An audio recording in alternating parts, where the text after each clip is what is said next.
In this video, we'll see the next part of the table, that is part 3. The topics are how do we resize the rows, columns and the table, and also how do we split and merge all the cells. Let us see that one by one. And I have created some data at the this place. You see that's an employee ID, that's a database, the names, age, days and amount. Okay, so if I want to resize the cell size, how do I do that? It's simple. I'll just keep my cursor at this place, let's say this one. Okay, and now if I want to increase the height of this row, okay, if I want to increase the row height, what I can do is I can go to the layout tab and I can go to this cell size group, and you see there's a height option.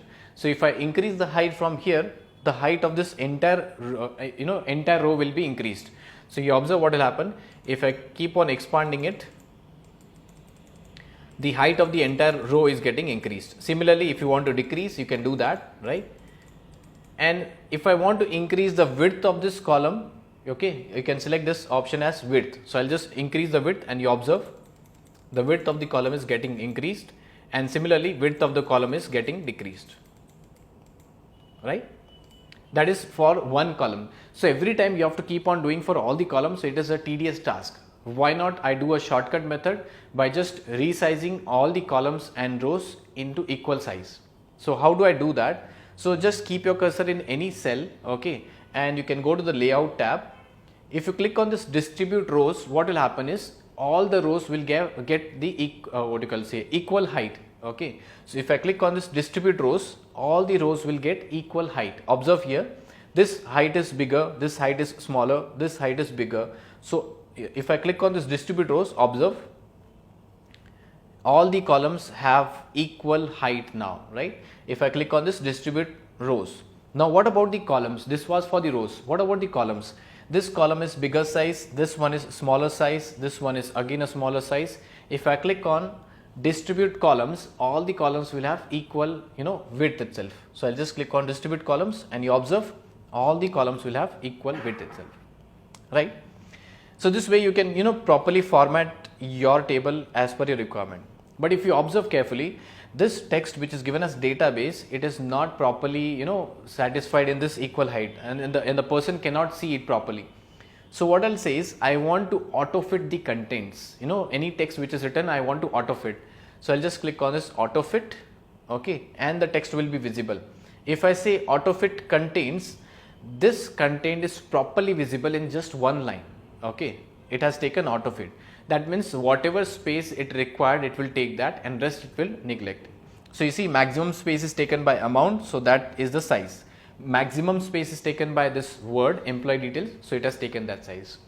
But if you observe the place which is given here on the right hand side, it is not utilizing it. So I can say as auto fit the window, utilize it maximum. So I'll go to auto fit and click on this auto fit window. So once I click on auto fit window, a minor change was there, but it has taken the area in the entire window itself, right? So this way you can work on resizing your columns and rows, and also the entire table itself. Let us see the next part. If I want to split the cells, why I want to split the cells? The reason is, if you observe the entire, this is the heading of the table. I want in the entire row. So how do I merge all the cells? Simple. Select all the cells here like this. Selected all the cells, then you can go to the layout tab, and you see there's a merge group given here. In the merge group, you can select this option as merge cells. Merge cells will merge all the cells in that selected area. So I'll click on merge cells. Now if you observe, the cells are merged, and I can see that is the heading, right? That is the nothing but heading of the table itself. This is how we can merge it. And the next one is for splitting cells. I want to split only this cell into multiple columns and multiple rows. How do I do that? So I'll just keep my cursor in this cell, and if you want to split, you just click on this merge group, and you can click on this split cells. So if I click on split cells, I'll get a dialog box. The dialog box says how many number of columns and how many rows do you want. So I'll say yes, I want number of columns as 2, and how many number of rows you want. I'll just increase it to 2 itself. Okay, so 2 columns and 2 rows. This cell will be divided into 2 columns and 2 rows if I click on OK. So you observe 2 columns and 2 rows have been divided itself. So this way it can work for splitting the cells itself.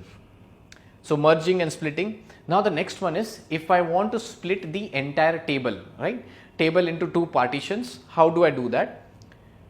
Keep your cursor at any cell. Let's say if I want a table, the place where a cursor is blinking, above that one table will be created, okay, above this, and above below that the another table will be created. How do I get that?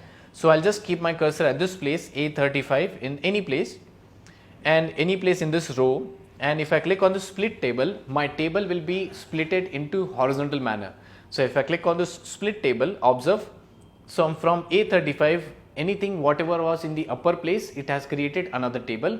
Below the portion has been created a separate table itself. So you observe here, I'll press Ctrl Z. Now what I want from A45 a separate table to start, and below above A45 a separate table should be there. So I'll keep my cursor blinking in A45 and I can click on split table. See, A45 a separate table is created. This has been given as the column heading, right? So this has been given as column heading and separate table has been created. If you do not want, you can just go back, you can see as Ctrl Z, okay. Because this two tables are given, these are two separate tables, they do not have any relation between them, right. So this way we can, I've shown you how to work on resizing the rows, columns and the table. Also we have seen how to work on split and merge cells. So that's all for this video.